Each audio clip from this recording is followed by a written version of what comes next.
क्या लगता है पार्टीशन के बाद आपने क्या हासिल किया? तो जानते क्या बोले, हम आजाद हुए ही कब? मैंने कहा मतलब कहा आजादी से पहले लंदन की हुकूमत जो तय करती थी वो हमारा मुस्तकबिल होता था, फिर वॉशिंगटन की हुकूमत जो तय करती वो हमारा मुस्तकबिल होता था, अब बीजिंग तय करता है। तो इनकी तो हालत ये रही कि 1971 के युद्ध के बाद जब इन्होंने ये आतंकवाद को प्रश्रय देने की अपनी ये शुरुआत की और 1980 में जब अफगानिस्तान में रूस की फौजें आ गईं, तब आपने अमेरिका को अपना कंधा दिया और इन्हीं ताकतों को खड़ा किया। आज चाइना आपका यूज करना चाह रहा है, तो मेरे भाई मैं कहना चाहता हूं कब तक यूज होते रहेंगे आप?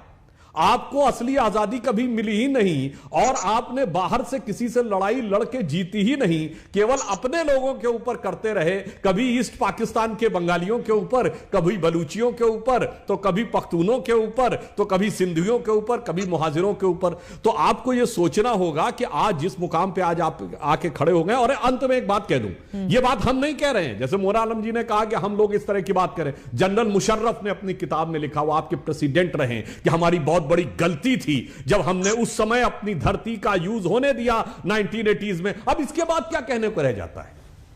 तो मैं सब कुछ तो साफ है मोना आलम जी, मैंने कुछ और कहा है क्या? मैं यही कह रही हूँ कि पास्ट में इस तरह की चीजें हुई हैं, लेकिन अगर आप उसको आज के साथ जोड़ने की कोशिश करें तो करंट टाइम्स में इनका कोई ताल्लुक नहीं। अरे आपके प्रधानमंत्री बोल रहे हैं भाई, आपके प्रधानमंत्री बोल रहे हैं। प्रधानमंत्री की आवाज तो एक मुल्क की आवाज होती है ना, और प्रधानमंत्री बोल रहे हैं इस तरह की भाषा, इतने खुश रह जा रहे हैं लोग। फॉरेन मिनिस्ट्री प्रधानमंत्री की कैबिनेट है, उन्हीं की कैबिनेट का एक सबसे बड़ा मेंबर जो हमारा फॉरेन मिनिस्टर है, उन्होंने टीटीपी के लिए खत लिखा है कि टीटीपी के बारे में एक्शन ले, उनको इंडिया फंड करता है। गुलामी की जंजीरें अगर हमने कभी तोड़ी हैं तो 1947 में तोड़ी है, जब भारत के साथ हमने जिस गुलामी में हमें जकड़ा हुआ था उस चीज से हमने जान छुड़ाई है। एक दफा तोड़ी है हमने गुलामी की जंजीरें, उसके अलावा नहीं तोड़ी है। और अगर आप कह रहे हैं ना कि हमें हकीकी आजादी कभी नहीं मिली, तो आप जरा अपने यहाँ पर निकलकर कभी मुसलमानों से, दलित से पूछे, उनको कभी मिली है हकीकी आजादी? कश्मीर से पूछे, उनको मिली है हकीकी आजादी?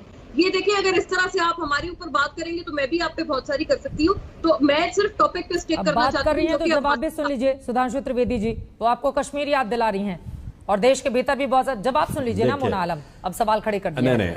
जरूर सुनाइए। देखिए, आपने कहा